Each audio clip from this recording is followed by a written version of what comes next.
star long. And so I want to welcome each and every one of you. So if this is your first time and you're like, who is she?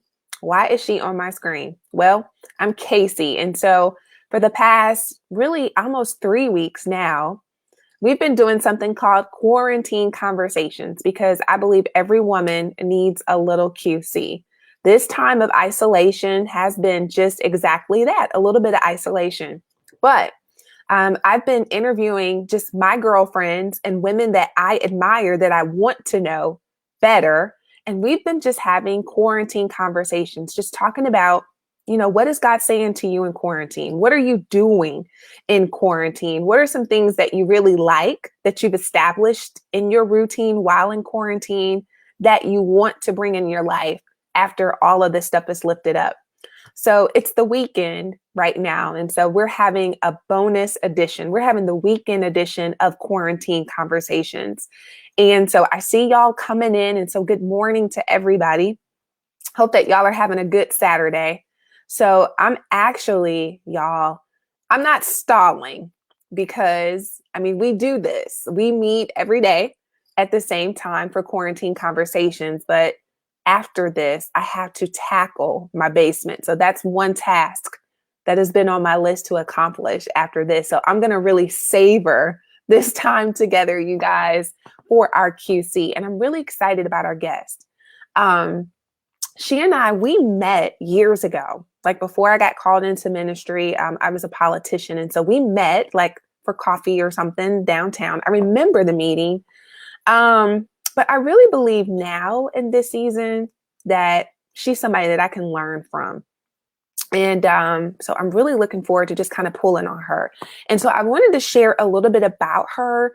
I'm going to share tidbits like from her real bio. So if you've been watching some of the other QCs, I just kind of like from the top of my head, talk about some of the women that we're going to be talking about. But I want y'all to really know who we're going to be having in our presence today for this QC. So her name is Rachel Jackson, and she's the founder of a nonprofit in Illinois, but it serves the entire Metro East community, I believe. And it's called Project Compassion. And so they provide outreach to homeless families and low income individuals. And she's been doing this, y'all, since 2005. So, she has some weight in the nonprofit industry. So they've provided over 15,000 personal care and seasonal items to people. They help provide items for shelters in Illinois and Missouri. And Rachel, y'all, she's been on Tyra Banks Show. She's been in O Magazine. She's been in Glamour Magazine. She's been in Southern Living Magazine. She's received so many awards. In 2014, she was the L'Oreal Paris Woman of Worth. So not only does she have a heart for God's community, but God has rewarded her. And so I think that that's great. Like God is so good. Like he sees our labor and then he rewards us publicly. So anyway, y'all, we're going to have a conversation with Rachel Jackson because she's been serving people in the community. And so she's having feet on the ground during this time of quarantine when a lot of us have been drinking our tea. Rachel's been working. So we're going to have a chance to talk to Rachel and just learn more about her. So I'm about to bring her up so y'all can see her beautiful face. And let's have a little QC. Hey, Rachel. Hey, good morning. Good morning. So good morning to you. So I mentioned that we've been sipping tea and you've been working. You've been working. Okay. All right. Okay. You got your coffee. So just tell us a little bit about what you have been doing with Project Compassion since this whole COVID-19 stuff has been going on. So it's funny, the time that we actually announced, the time the governor announced that we were going to go into the stay-at-home kind of quarantine position, I just had a meeting with my team and I said, guys, the more I look at this, if for any reason they cancel school, we're going to have to really activate our feeding program. So Project Compassion has always fed homeless, low-income individuals once a month. We have a cafe. that we do one night a week, every other weekend. And so we were really looking like, okay, how can we expand this summer and really get it moving? So COVID kind of pushed us, like literally pushed us off the cliff. Thank God we were prepared though. Mm-hmm. And so we went from once a month, once a week to every day, Monday through Friday. We provide free meals. We started out doing lunch and dinner because, again, when anytime a pandemic or a crisis occur, people have to get in place, structure. Project Compassion doesn't have red tape, so we could immediately jump in and say, hey, we're going to do lunch and dinner. Well, then the schools got in place the following week, and so they were able to provide the lunch, and so we started backing with the dinner. So ultimately, kids, especially children who rely on free and reduced lunch, they're getting 3 meals a day. Hopefully they get the breakfast. The schools are bringing the breakfast to lunch, and then we're bringing the dinner in. Okay. And so are people coming to your location, or are you how are you distributing the meals? So we do have individuals that call. All orders have to be placed by phone. We do the takeout concept. So they call, we package the meals, and we take it out to them. But we have about 15 families now that we have volunteers, actually a volunteer that will volunteer to drive and deliver to the homes. Wow. That's so cool. So I saw something on Facebook that you all, I don't know the number, but you recently posted just like a graphic saying that there have been thousands of meals, I believe, that you guys have distributed in partnership with some of your partners. Yeah, so we partnered with Live in the Word Church in Collinsville, and the United Way came on board and partnered with us as well. And so as of last week, we distribute over 617 meals roughly. And then that brought our total up to about 4,900 meals distributed since the beginning of the quarantine. So that's amazing.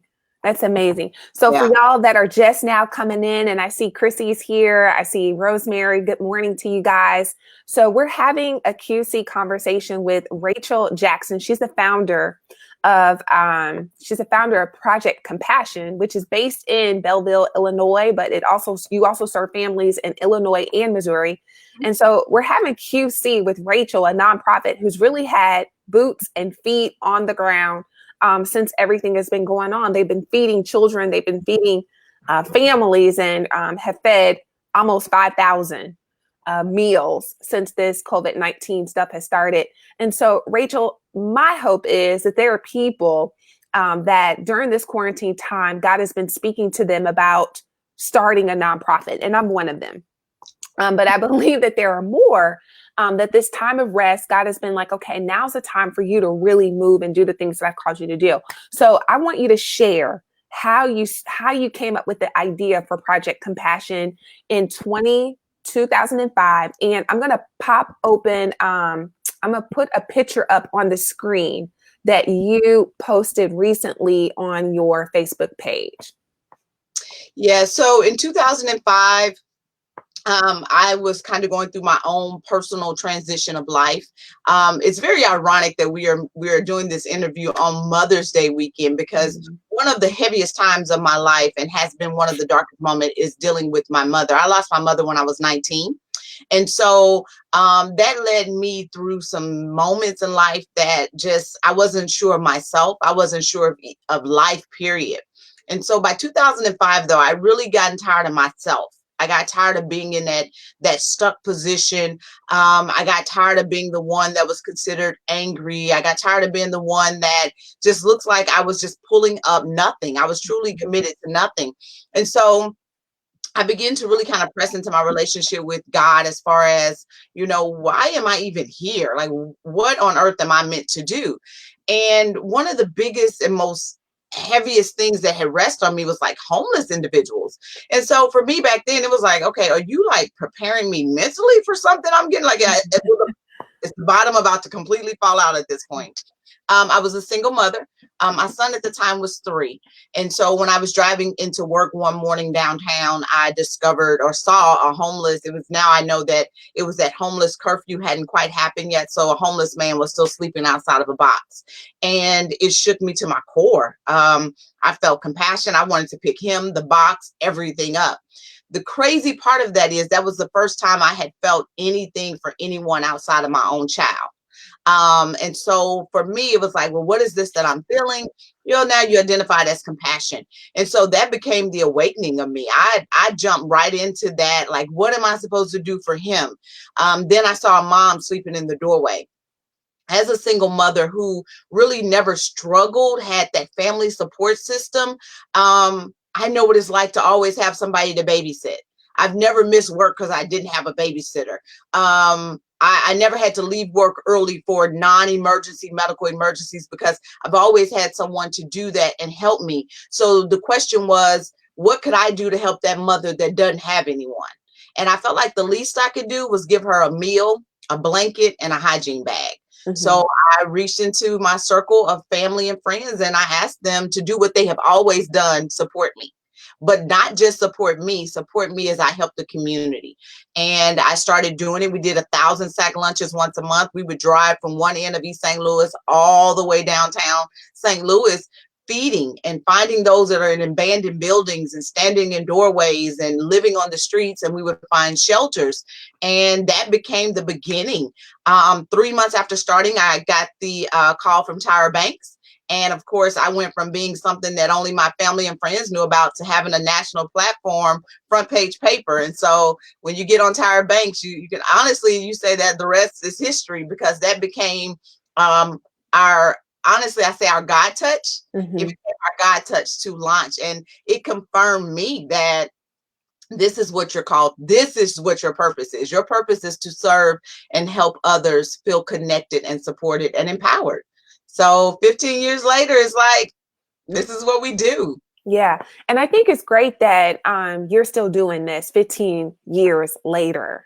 And I'm sure there has been a lot of ups and downs within that 15 years. But I want to go back to something that you said.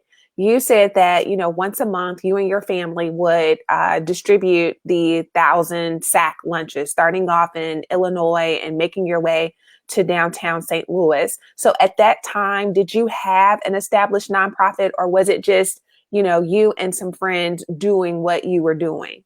So at that time, we were established. So Mhm. when I wrote the letter to my family and friends, it was asking them to join Project Compassion.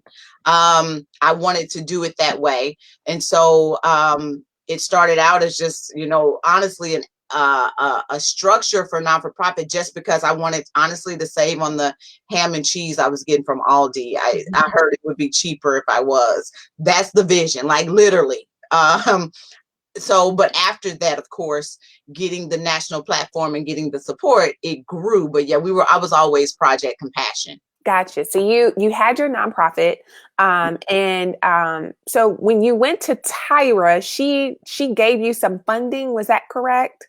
So when I went on Tyra, she was recognizing me. They were doing what they call a Strong Enough for a Woman series, and they were recognizing an ordinary woman that was doing something extraordinary in her community.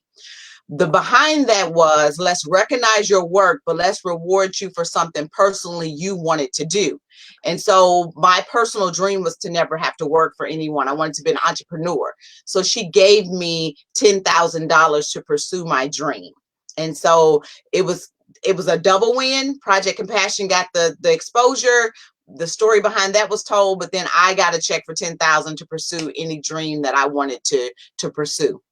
Wow, that's amazing. Yeah. And so that opened up the door, Rachel, for, like you said, a national spotlight.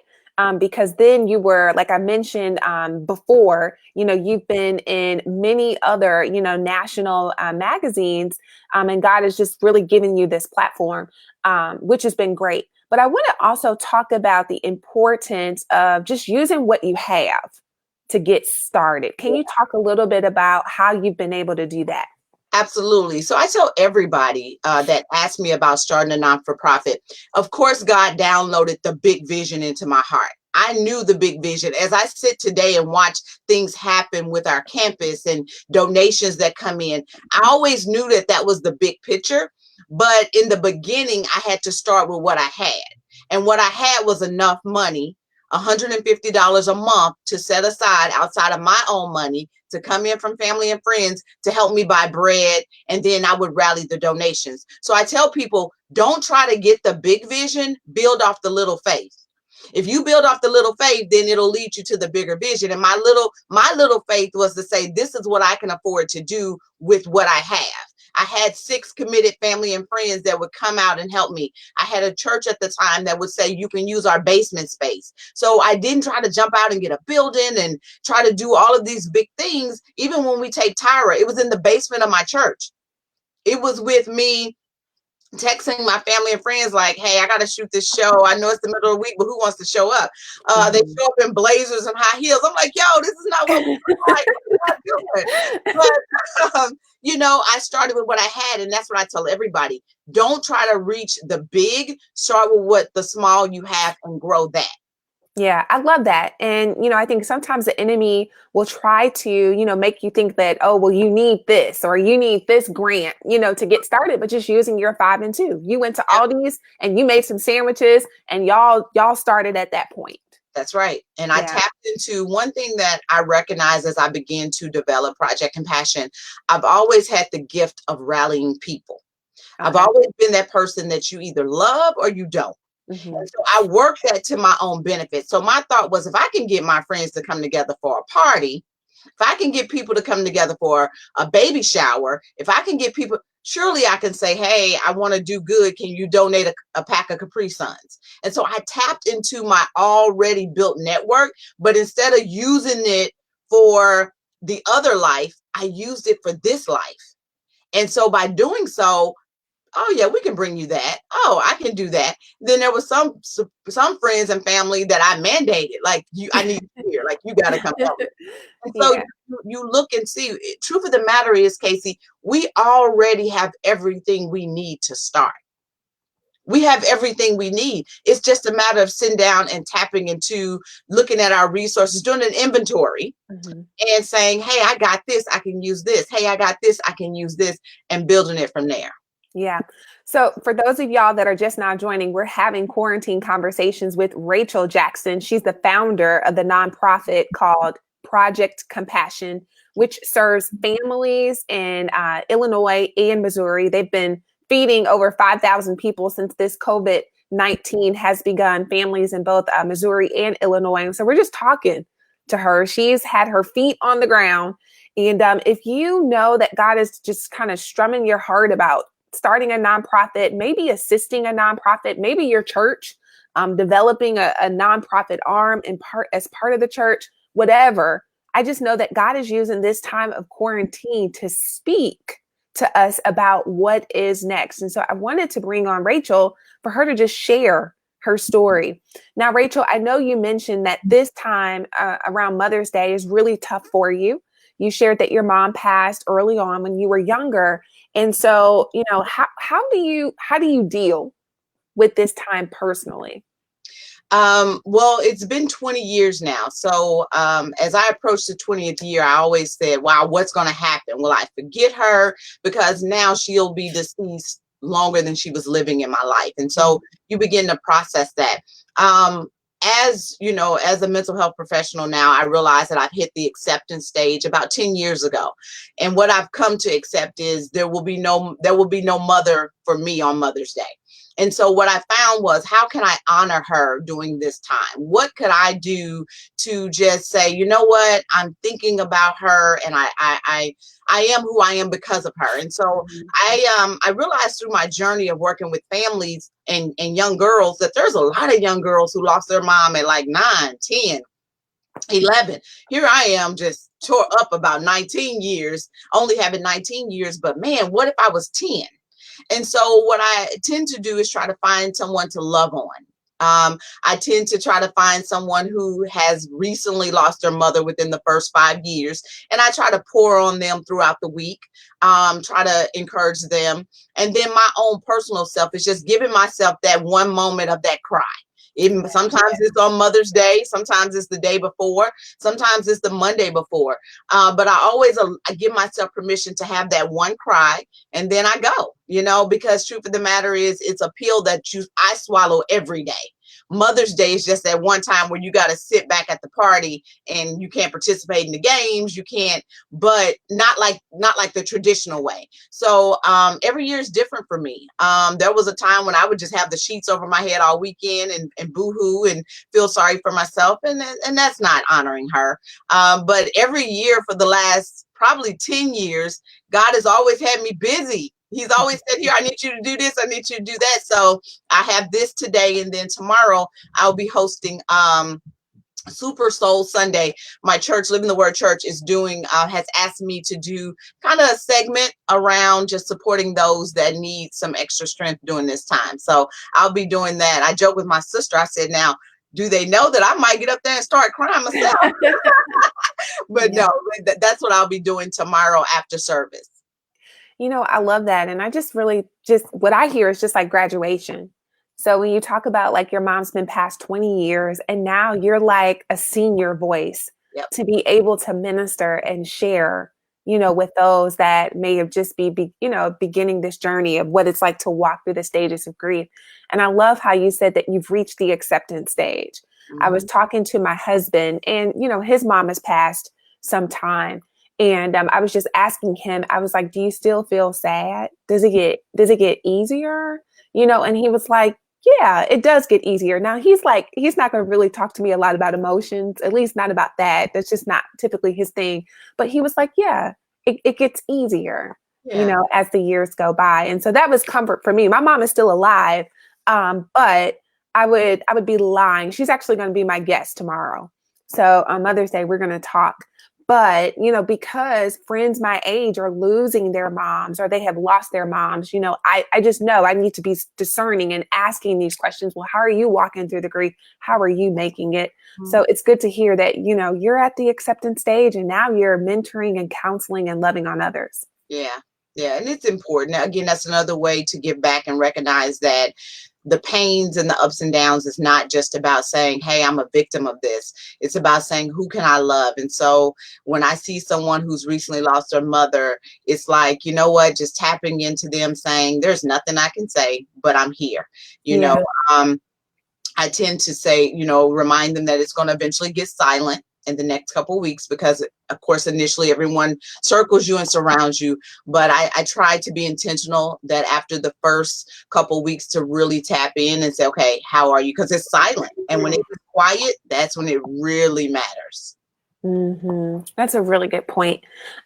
Rachel, kind of pivoting back to Project Compassion, because it was like you said around this time that you really began to understand what your passion was, which was inside of compassion for others. Yeah. You mentioned a campus. And so I'm going to put a picture up on the screen of the campus of Project Compassion. And I want you to just share with us about these 3 buildings. Can you share what they are and how they are meaningful to you? So that's our home. That is Project Compassion. All 3 of those buildings right there. That middle building was our second. We were in a previous building and then God led us straight there. Like literally he led me straight there to that building. It's called Project Compassion Resource Campus. And the middle building is our admin office. The building on the left is our free cafe. And the building on the right, so the way I'm facing it, I guess you guys as well, it would be our therapy center. The 2-story is our therapy center and empowerment center. The building in the middle and the building, the therapy center, were owned together. The owner had both. When I moved into that building, in the middle, the rent was $1,000 a month.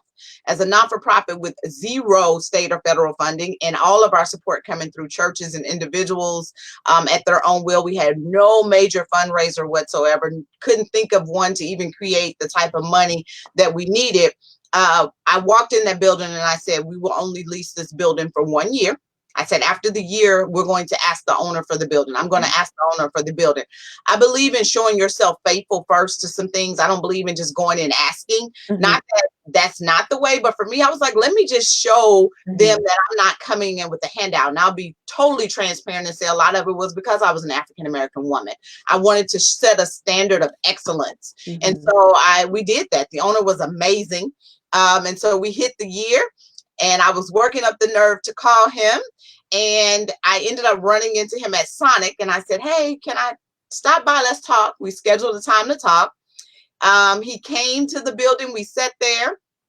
And I'll be totally honest with you, I had all of my big girl conversation going on. Yes. I just started to shrink. I don't know. I was just like, I can't ask this man for this building. Why would I do that? That's rude.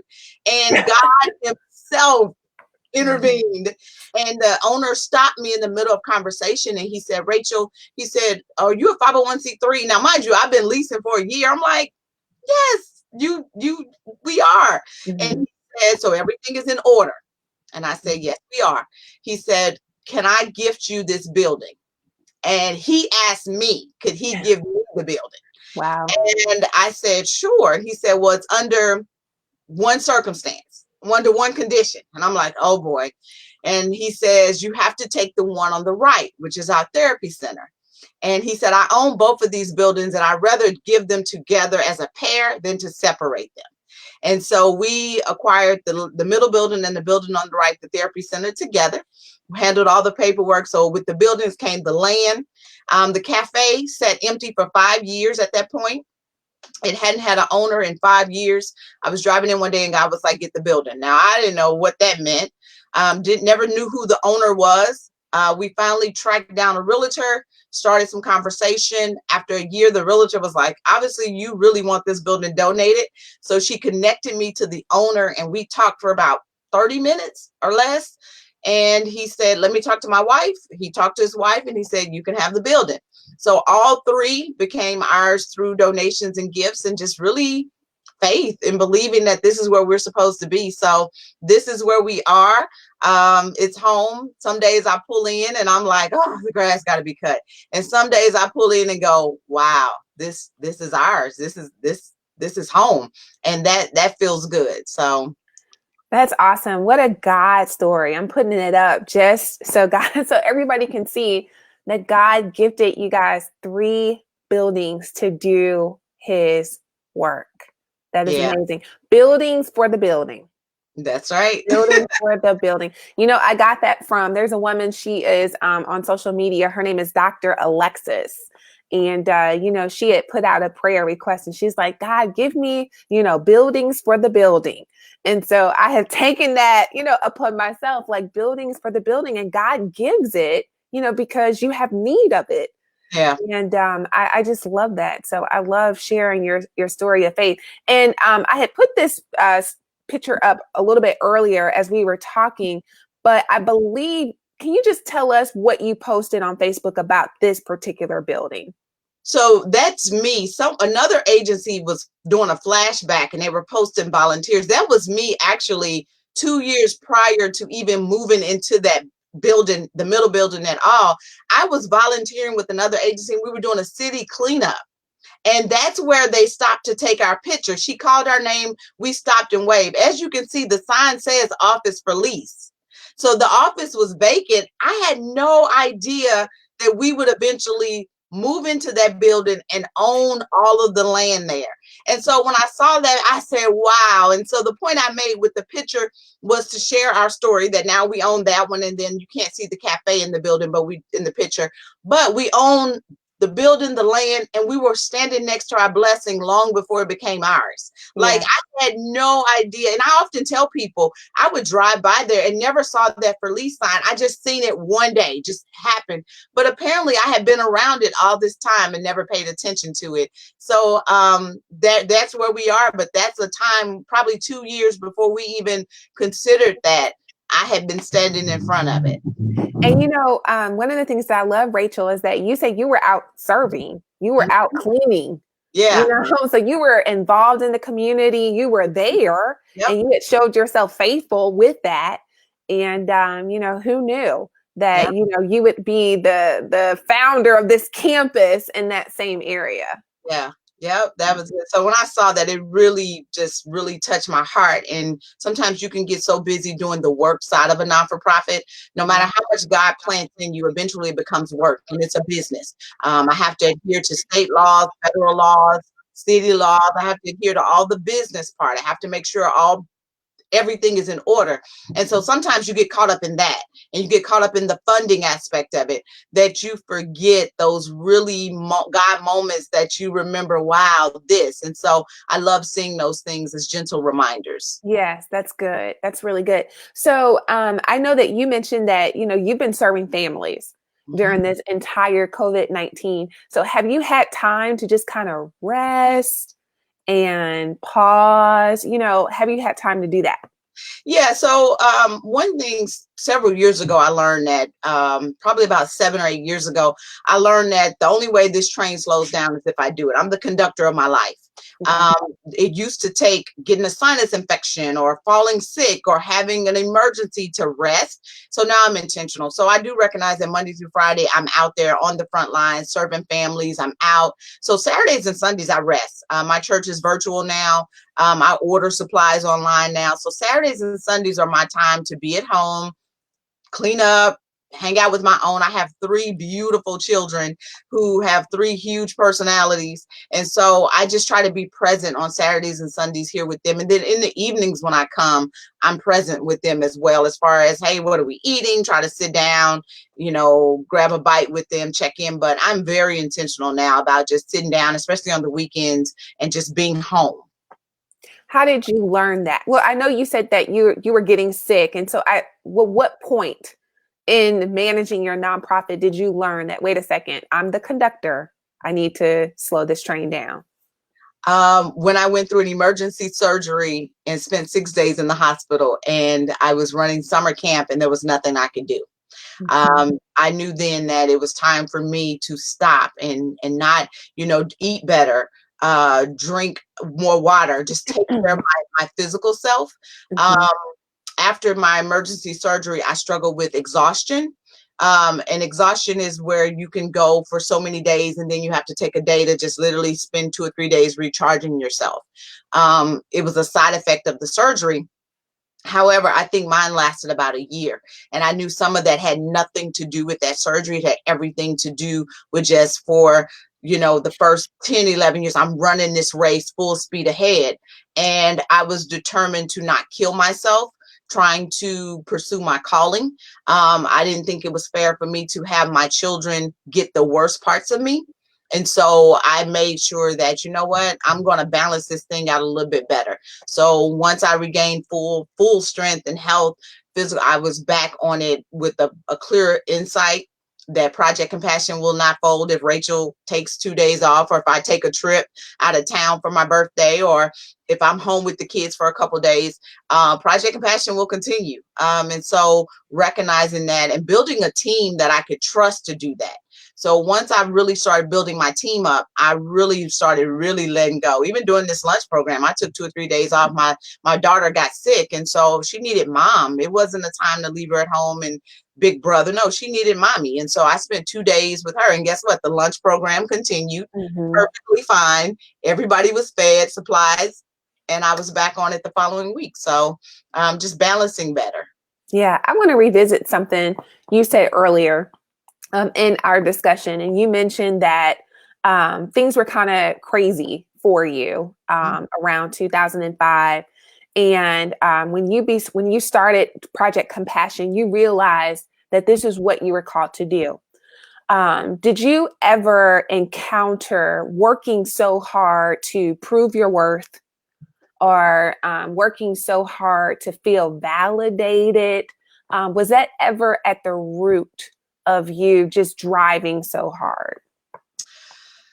So not in the beginning. I think once I opened the resource center, once I opened the Compassionate Campus, that's when I felt like I had to prove myself in the sense of showing the community in the world that we belong there, that we were supposed to be there. And we've always had the great support of our city. But it was just something about showing people, especially when you're not, we didn't grow out of anything. So Project Compassion is not an arm of another agency. My biological father was not rich and gave me a silver spoon and a name. Everything had to be organically grown. And so one, as an African American woman, as probably the youngest executive director in this area, it was important for me to show that I was serious about it. that it had substance. And so that became the face after I opened, because I realized I was in a different playing field now. I had entered a different game. And so I had to play it in the sense of, when I opened my mouth, whatever I said had to be relevant. And then also ensuring my lifestyle reflected what I'm saying and serving throughout my community as well. So it did get to a point. Now I'm just like, either we're going to play in the sandbox or we're not. We're not. Okay, I'm taking my toys and I'm going home. Because you eventually get to the point where you say, I have nothing else to prove. God has given us enough stamp record and enough track record to show who we are and what we can do. And so now I'm just like, what is it? How can I help? Can I come to this meeting in a pair of jeans and a blazer? I'm suited out now, and that just comes from, I've proven myself through my work. I didn't have to talk about it. I've worked my way to show people what we can do and what I can do as a leader. So for those that may be interested in starting a nonprofit, are there any books, resources, schools, curriculum that you would recommend? Oh, Kacie. So it's so funny. I often joke with my friend who does a lot of empowerment and self-worth. I said, this new generation is spoiled. I jumped in, no books, no training, just go. But yes, I did a lot of reading on nonprofits. I think there's a lot of stuff out there. I say find a nonprofit to model yourself after. That's something that I didn't necessarily have, but I found other agencies that was doing what I wanted to do, and I found the holes. But definitely, if you're gonna do anything, so I tell people, anything that I do at Project Compassion, I'm certified, trained, or licensed to do so. One thing is, you never want someone else to control how and when your programs work and operate. So if I'm going to operate a cafe, I'm going to be certified in food. I'm going to be licensed in food. If I'm going to have a therapy center, I'm going to be licensed and educated in therapy. So I make sure that I have all of the credentials to match what I'm trying to do. Starting a nonprofit, I just have a bachelor's in business because it is a business. Now, I've gone through several nonprofit courses and programs just to learn the lingo and to understand what's being done. So I encourage that, and you can do those online. I did a lot through UMSL. I did a lot through online, and you can just find those that fit. Just be careful of things that's trying to make you pay. Really, a lot of the certifications and trainings really take about 6 to 8 weeks. And then if you see a mentorship program, I say this: if you have to join something to empower you to get started, then you're probably not ready to get started. Truth of the matter is that fire should already be hot enough to make you leap and get going. Now you can create an accountability circle, but no one should really pump you up to start what's inside of you. You should want to do that because you see the need. But yeah, I definitely rely on books. Even now, I'll get books and training, but some of it is just gut and get going. Take your gut and go. Take your gut and go. That's what Rachel says. Take your gut and go. Okay. All right. I receive that. Take your gut and go. What's next for you? What do you feel like God is calling you to do next after this time of quarantine? You know what? I think just looking at pieces, one of the biggest pieces that we're missing is that emergency housing piece, and trying to see how and where we can begin to fit that into our model. We've gotten a lot of calls for homeless individuals during this time. And so what does that look like? Continue to try to get back in there once everything opens back up and see how we can ensure our programs are just helping heal. There's a lot of broken youth and families after this time, and just continue to do what we're doing. I'm not one to build and model anything off of funding. Everything I do has to be based on the need and based on the mission of what we already serve. So it's looking at where can we go ahead and start growing and expanding, and then making sure what we're already doing is truly working. Yeah, so let's talk about that, because you said you don't look for the funding first. You identified the need. And so has there been an instance where you saw the need, but there wasn't the funding? And if so, how did you work the two together? So like I said early on, we've never received any state or federal funding. So we've always had the need first. And so, again, just continue to do what we do, and doing what I do as far as networking and being able to find that funding source that matches the need that we have. And so that's what I've been really blessed to do, is just find it. And then as we are developing programming, developing programming with a partner in mind. Like, who could we partner with to help us get this, to launch this? Because one thing that I've learned is anything that is launched, people tend to take on to. So it's about showing people the work first. Not necessarily announcing, hey, this is what we're going to do, but then we need your support. No, this is what we are doing. Can you support us and help us continue? There's a huge difference there. So I tend to try to say, we are doing this, join us, versus we want to. I find that the response is different and oftentimes overwhelming with the support. Gotcha. So why, explain a little bit about your decision of why you have not pursued state or federal funding. One, we've often found that it just takes a lot to get it.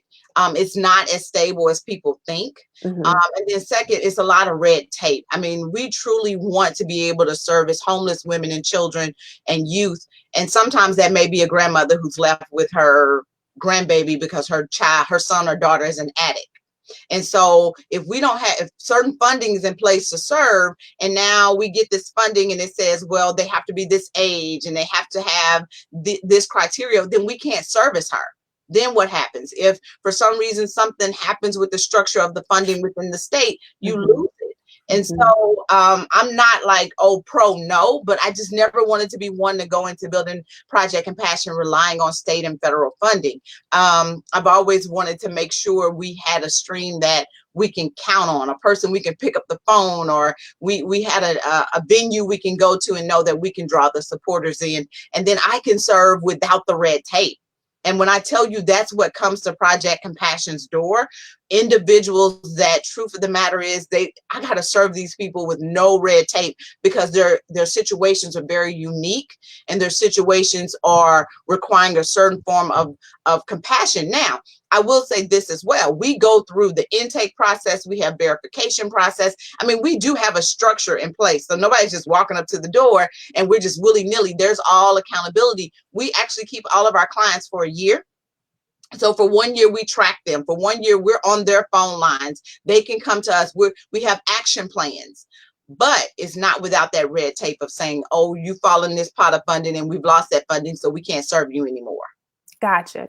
For those of you all that are just now joining us, we're having quarantine conversations with Rachel Jackson. She's the founder and the executive director of Project Compassion, which serves low-income families in Illinois and Missouri. She's been featured nationally, locally, globally, all of that for her nonprofit work. And while during this time of COVID-19, she and other partner agencies have served over 5,000 meals to those that are hungry during this whole COVID-19 pandemic. And so we've just been having a conversation about what life is like for Rachel in quarantine. We've also, at least I have, been asking her questions about nonprofit stuff. And if you have questions yourself, go ahead and type them in the comments. We have Rachel for a little bit longer. And so I will, once they come in, I'll be happy to read them across the screen, because I believe that God is so intentional. And for some of us, God is using this time of quarantine to begin new things.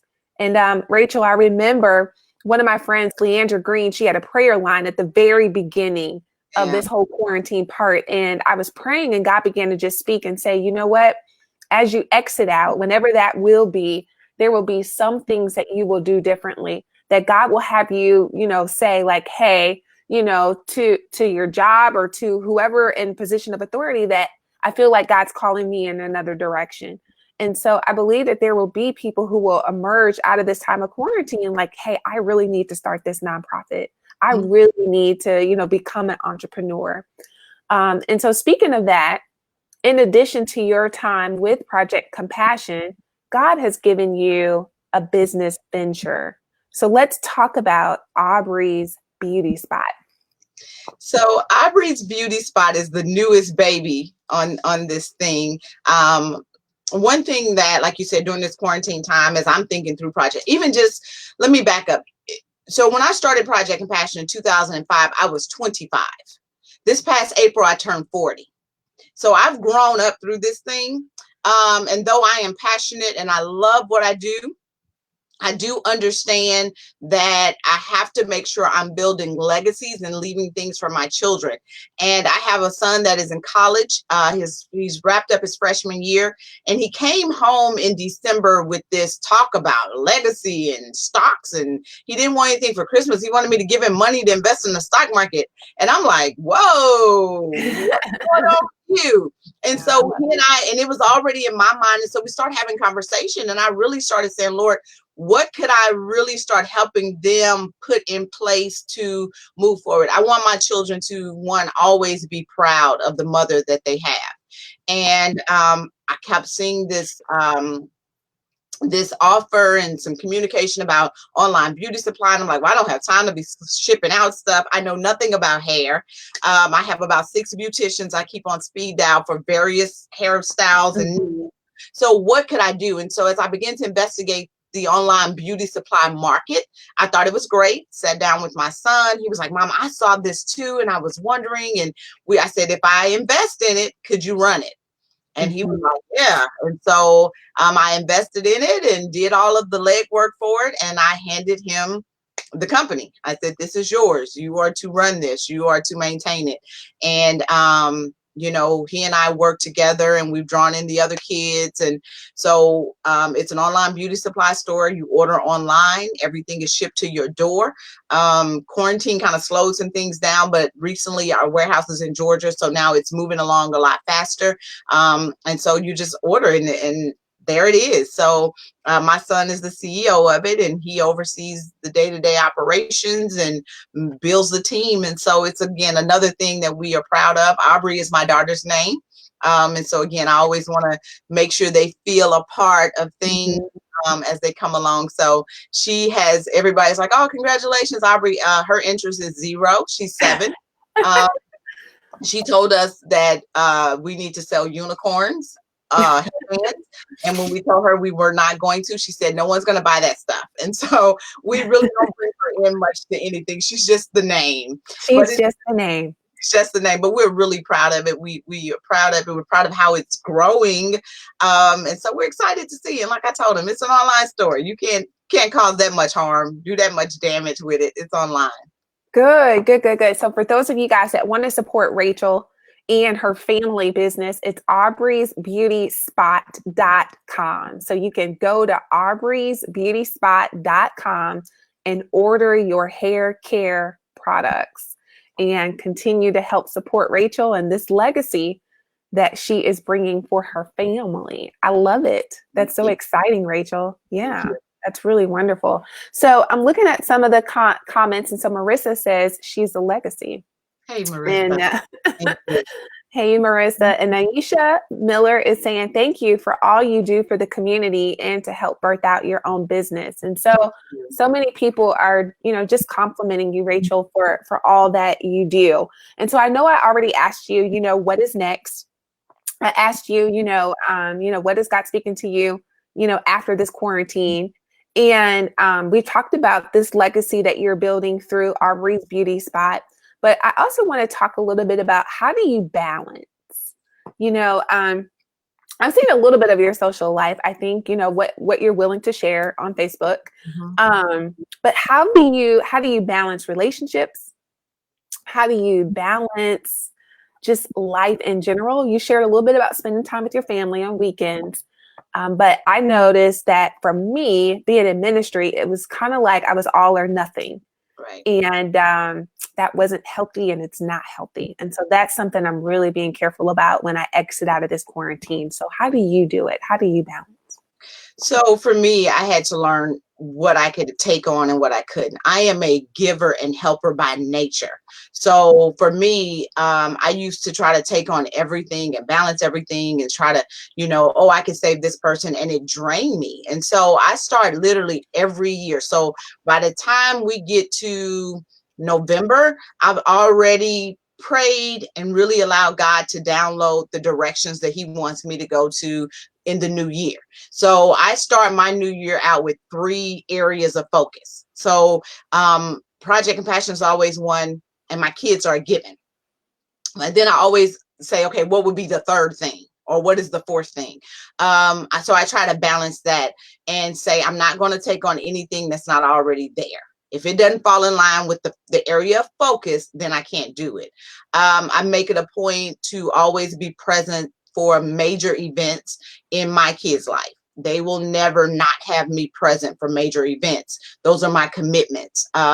Making sure that those that truly need me and are connected to me have me when they need me. And so sometimes it's looking at my schedule. I actually, Carol Daniel, who KMOV, amazing woman. I met her years ago. And so not having my mother throughout my 20s and 30s caused me to latch on to women from a distance sometimes and model them. And one thing about Carol that I took on very early, and she does not know this, so if she sees this, she might be like, what? I asked her to do something, and she said, I tend to not commit to double weekend events. She said, I leave my calendar open to ensure I'm home and with the kids and my family. And I was like, oh, really? And so I actually take her model, and she said that probably about 10 years ago to me, and I've taken that model. And so my calendar is scheduled around when my son is home, when I'm not doing visitation, when he's not visiting with his dad, if it's my weekend, during the week he's here, but it's busy. But then on the weekends we have to swap, and I make sure that my weekend, of course, he's going to see me go on Monday through Friday, but on that weekend he's home, I need to be home too. And if I'm not home, then it needs to be something that I can take them to. And so I balance things that way. And then just making sure my yes is a firm yes to something I can do, not a yes because I'm trying to please someone, because I'm trying to pacify someone. Personal relationships, as far as friendships go, it tends to vary, because there's a season where I can be that all girlfriend. Yeah, we can talk all day long. And then I'm a girlfriend that's like, are you mad at me because I haven't heard from you? No, I'm like super busy. So even with that, I continue to try to develop healthy friendships that understand who they have as a friend. I can't come to all your parties. There's some things I won't go to. So I'm just learning to have friends that accept me for who I am and what I can give. Now, I can't show up to all your stuff, but when you need me, I'm talking about life has flipped you upside down, I will freeze everything to be there for you. And so I need friendships that can appreciate that part of me versus that, you didn't come to this, or I haven't heard from you, why you didn't text me back. Though that to me is like a lot. So I tend to want more healthier friendships that allow me to be me. Yeah. You know what, Rachel, it seems like you have gotten to a point in your life where you know what you want. You're very clear about it. You seem to be very organized, and you're like, this is what I can do. This is what I cannot do. And I feel like, and I shared a little bit about this earlier this week, I feel like I'm getting there, where I am able to be like, I really want to do this, or no, I am not going to do this. And so, I'm turning 40. I tell everybody I'm turning 40 next month. And so I finally feel like I am really getting to that place where I am just authentically Kacie. I'm not there fully, but I see that I am more there than I have ever been. Kacie, that's me. I'm evolving. There's still areas. I mean, there's so many wonderful women that have always kind of been in my life that were in the shadow. And as I'm evolving, I'm like, ooh, I need that strength, that discipline, those words that continue to bring out the authentic me, and I'm pulling them closer into me.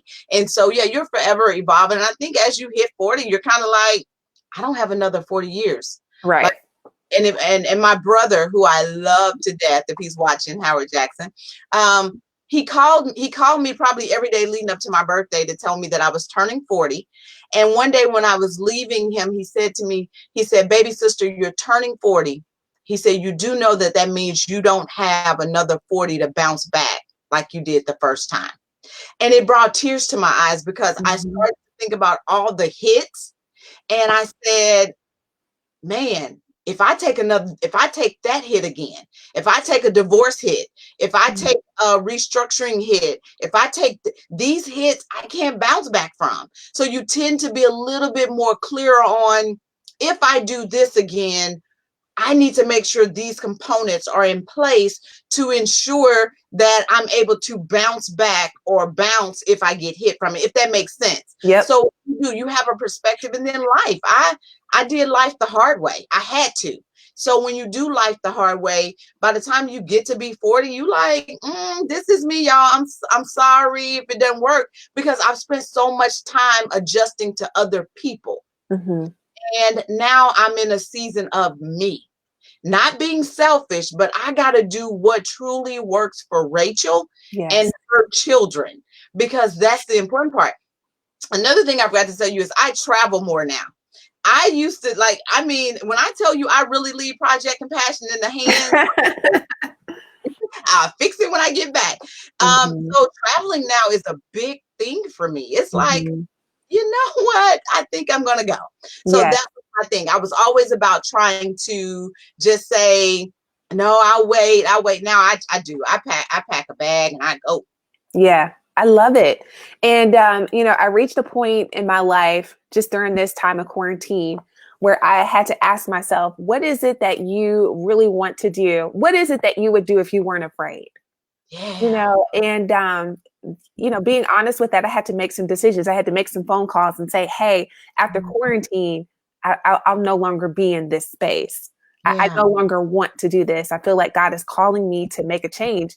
And it took the time of quarantine to be like, hey, I'm going to pursue what Mm-hmm. I feel like God has placed in my heart. And I see that that's what you have done, what you are doing. And I Mm-hmm. really admire that. Marissa, she posted, she said 40 is the best decade yet. So Welcome. yes. So Yeah. that's exciting. That's exciting. Anything that you want to share before we close out our QC for today? Well, thank you so much. This was amazing. And I hope that everyone that's listening or playback will be able to take some things away. If I can share anything, is I would just encourage those that are listening to just get started. Time is not renewable. So you don't have time to keep recycling. And I mean, there's things still, like there's books that I know I need to sit my tail down and Mhm. get out of me. And so we don't have that time to keep wasting. And so get started. No matter when you start, whatever you're meant to do, and I mean truly meant to do, God will meet you. And if that's the thing I want everybody to always take out of my story. All of the platforms, all of the opportunities, all of this stuff has been amazing. But truth of the matter is, I had to do my part and move. And then He brought everything I needed, everything. And when I stand at a crossroads sometime, and I'm like, God, what is this? He gently reminds me, you have everything inside of you. You have everything inside of you. So don't wait for people to join you. Don't wait. I didn't know what was going to happen when I wrote 75 family and friends and said I wanted to do this, but I knew that I was supposed to do it.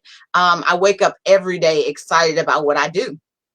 I go to bed some nights tired because of what I do, but I wake up every day with that same yes. I'm going to Project Compassion. I'm gonna do this. I'm gonna do that. And sometimes I don't always see, but here's what I've learned in the 15 years. God will provide. Mm. That I have learned. So no matter what I'm faced with, I know He will provide. And so if He doesn't bring it Monday, then there's always Tuesday. If Yeah. it doesn't come Tuesday, there's Wednesday, because He's not going to allow anything that He's called and ordained to fall. He's faithful to His promise. God will provide. I And will gut provide. and go. Good and go, girl. Gut and go. All right, Rachel. Just let everybody know how they can get in contact with you. So feel free to visit projectcompassion.nfp.org. You can also go to my own personal page. It's Rachel Renata, RachelRenata.com. I'm here on Facebook at Rachel R. Jackson. Feel free to drop me an inbox message. And hey, there you can connect those three ways. Awesome. Awesome. Awesome. Rachel, will you just close us out in prayer? Absolutely.